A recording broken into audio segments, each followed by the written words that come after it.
Assalomu alaykum. Bugun zamonaviy lingvistika fanidan birinchi mavzu lingva-kulturologik bilimlar tarixidan deb nomlanadi. Dastavval bu mavzuni ikkita rejaga bo'lib olamiz. Lingva-kulturologiyaning shakllanishi va lingva-kulturologiyaning asosiy yo'nalishlari deb nomlanadi. Biz bilamizki, tilshunoslikda juda ko'p sohalar, tarmoqlar mavjud. Hozirgi kunda tilshunoslikning yangi sohalari paydo bo'lib bormoqda, jumladan sosiolingvistika, psixolingvistika, pragmalingvistika kabi yo'nalishlar. Shu qatorda 20-asrning 90-yillaridan lingva madaniyatshunoslik sohasi alohida fan sifatida e'tirof etildi va hozirgi kunda tilshunoslikning alohida bo'limi sifatida, alohida fan sifatida ajralib chiqdi. Lingva-kulturologiya tilshunoslik va madaniyatshunoslikning o'zaro bog'liqligidan hosil bo'lgan fan hisoblanadi. Demak, tildagi mavjud bo'lgan milliy madaniy birliklarni ifoda etish va mana shu narsalarni inson hayoti davomida ro'yobga chiqarishi, demak, lingva madaniyatshunoslik bilan o'zaro bog'liq. Tilni madaniy aspektda hosil bo'lishiga bizga o'z navbatida lingva kulturemalar yordam beradi. Bundan tashqari madaniy birliklar bor. Demak, maqollar, frazeologik birliklar ham shular jumlasidandir. Lingva kulturologiyaning demak shakllanishini buyuk olim Gumboldt bilan bog'lashadi.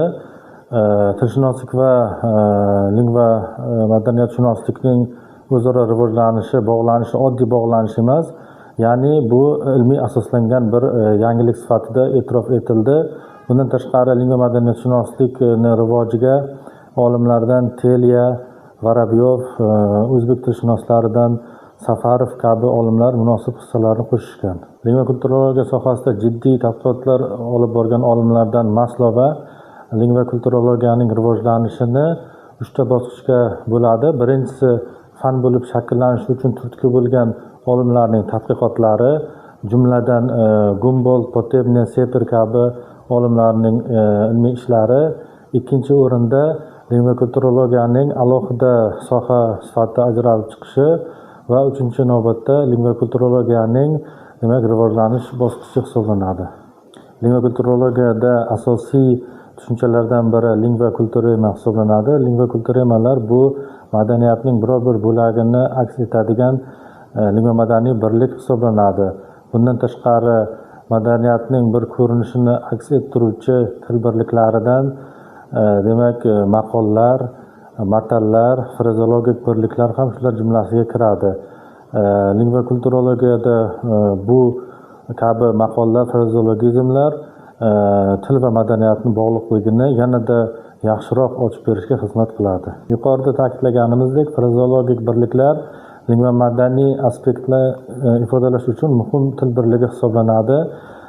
Frazeologik birliklarni obrazlik xususiyatini madaniy jihatdan yoritishga quyidagi misollarni keltirishimiz mumkin. Masalan, italyan tilidagi quyidagi frazeologik iboralar: che pizza che sei iborasida pizza so'zi qatnashgan va bu italyanlarning gastronomik hayotida o'ziga xos o'rin egallagan tushuncha hisoblanadi. Bu yerda so'zma-so'z tarjima qilganimizda sen qanchalik pizzasan degan tarjimani beradi, lekin ibora sifatida qanchalik zerikarlisan degan ma'noni anglatadi.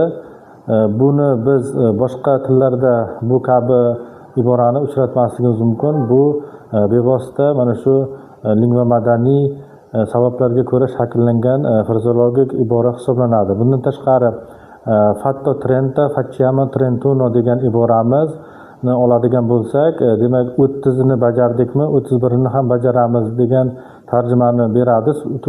To'g'ridan to'g'ri tarjimaga ibora ma'nosida, demak biror ishni oxirigacha yetkazish kerak degan ma'noda ishlatiladigan ibora hisoblanadi. Boshqa tillarda ham bu kabi iboraning ekvivalenti mavjud, lekin xuddi shu kabi italyan tilidagi kabi 30 yoki 31 sonlari bilan ifodalanmasligi mumkin. Bundan tashqari fare un 48 degan iboramizni ham misol keltirishimiz mumkin. Fare 48 so'zma-so'z tarjimada 48ni bajarmoq degani. Demak, frazeologik ibora ma'nosi tartibsizlik qilmoq degan ma'noda ishlatiladi. Ya'ni italyanlarda 48 so'zini demak lingva madaniy jihatdan tadqiq qilganimizda tartibsizlik ma'nosi kelib chiqyapti. Bunday misollardan yana juda ko'plab misol keltirishimiz mumkin. Masalan, andare a letto con le galline so'z tarjima qilganimizda tovuqlar bilan demak uyquga ketish deb tarjima qilinadi. Bu iboraning ma'nosi erta uyquga ketish demak ma'nosida ishlatiladi.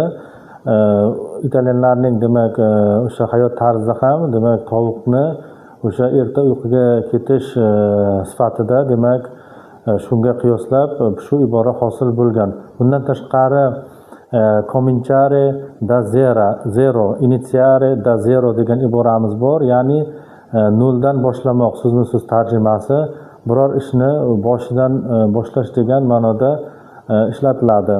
Bu iborani boshqa tillarga qiyoslaganimizda ham shunga o'xshash ibora kuzatishimiz mumkin. Biror ishni noldan boshlamoq ayniqsa og'zaki muloqotda keng tarqalgan iboralardan biri hisoblanadi. Quyida ta'kidlagan misollarimizda ko'rganimizdek, son komponentli frazeologik iboralar bor edi.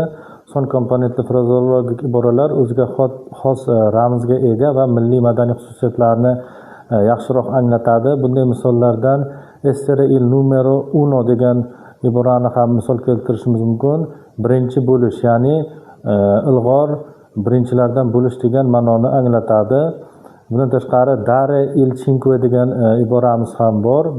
So'zma-so'z tarjima qilsak, 5 bermoq, ya'ni 5 tashlamoq degan ma'noni anglatadi. Ya'ni biron narsadan mamnunlikni ifodalab, demak 5 tashlash ma'nolarini ifodalaydi va bu iboralar o'ziga xos kelib chiqish tarixiga ega.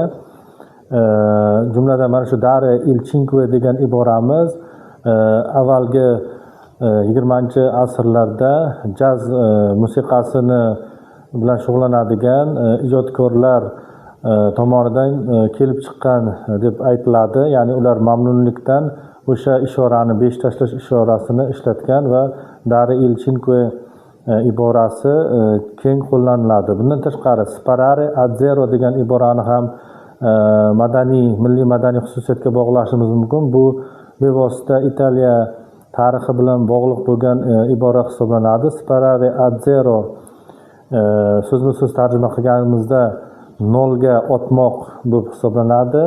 Bu insonni demak haqorat qilmoq, bo'rttirib so'kmoq ma'nosida ishlatiladigan ibora hisoblanadi.